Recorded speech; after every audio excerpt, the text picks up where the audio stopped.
大家好，我係 Natasha。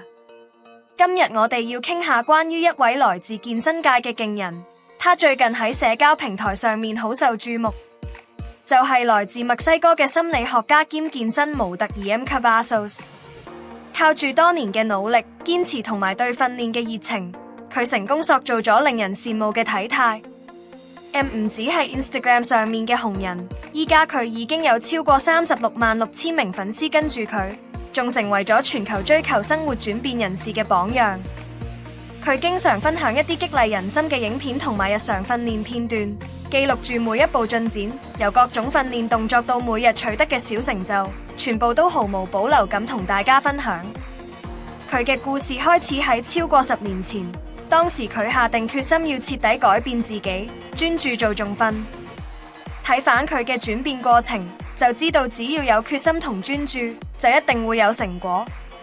除咗外在嘅變化之外，M 最令人佩服嘅就係佢一直都好努力去鼓勵其他人。佢經常提醒大家，如果想達到目標，就要停止將自己同其他人比較，專注於點樣令自己比昨日更加進步。望一望以前嘅自己，問下今日我做緊啲乜嘢去令自己變得更好呢？呢句就係佢經常同粉絲分享嘅信念。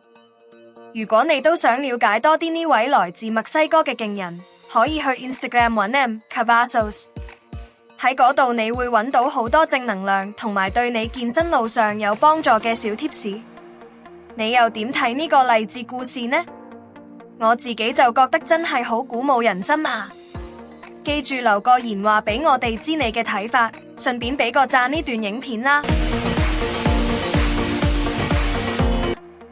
仲有記得訂閱我哋嘅頻道，咁你就唔會錯過下一次嘅精彩分享啦。下次見。